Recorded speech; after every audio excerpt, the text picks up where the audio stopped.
Bonjour, nous avons le plaisir aujourd'hui d'accueillir Cindy Morian, qui est chargée d'études Observatoire Emploi-Formation de la région Grand Est et qui va un petit peu nous parler des métiers, on va dire, porteurs. Alors, Cindy, merci pour ce petit entretien. On entend partout que les métiers du sanitaire et social sont des métiers qui recrutent, des métiers porteurs.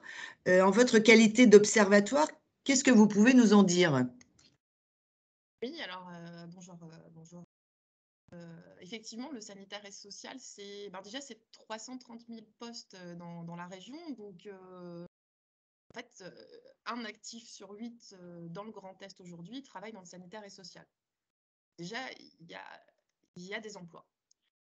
C'est des métiers très différents, des métiers qui peuvent aller de l'auxiliaire de puériculture au kinésithérapeute, en passant par l'infirmier, l'assistant de service social, des métiers à des différents niveaux de qualification et qui sont très recherchés actuellement, en lien notamment avec le vieillissement de la population.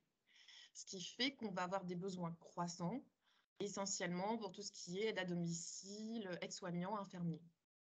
Alors, vous nous dites des besoins croissants, ce qui signifie que ça va continuer dans les recrutements, dans les besoins au niveau de ces métiers.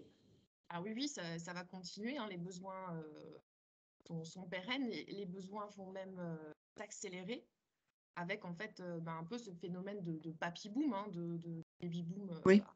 tardement, avec un nombre de personnes âgées qui augmente, avec une espérance de vie qui augmente, et dans le même temps, un nombre de personnes à prendre en charge et de personnes dépendantes qui augmente également.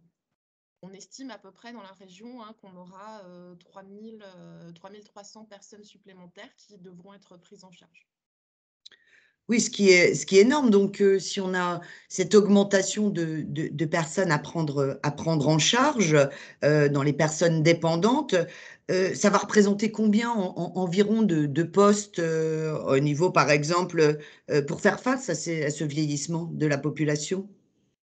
Alors, selon les estimations des instituts statistiques et à un niveau de service égal, hein, donc c'est-à-dire pour prendre en charge les personnes comme on le fait aujourd'hui, pour faire face à ce vieillissement et à ce plus grand nombre de personnes à prendre en charge, c'est 2000 postes supplémentaires chaque année dont on aurait besoin en Grand Est d'ici 2030 pour faire face au vieillissement. Et là, je vous parle que des besoins supplémentaires parce qu'on aura aussi toutes les personnes déjà en poste qui vont partir à la retraite et qu'il faudra remplacer.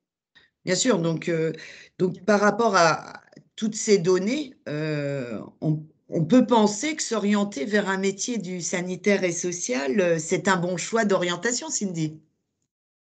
Ah, oui, oui, parce que déjà parce que avec tout ce que j'ai dit, parce que des postes il y en a et il y en aura encore, parce que c'est des professions, on le voit avec les jeunes diplômés, hein, des taux d'insertion très élevés, une insertion rapide, hein, parfois dès la sortie de formation.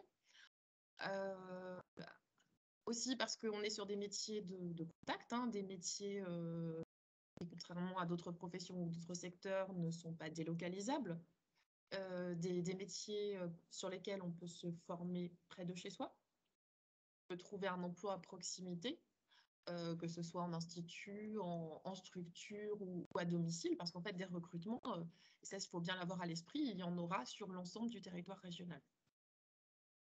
Eh ben, écoutez, merci Cindy pour cet éclairage très, très intéressant et en tout cas qui nous montre l'évolution et le besoin en recrutement et qui va pouvoir aider notre public dans ses choix d'orientation. Merci Cindy, bonne journée.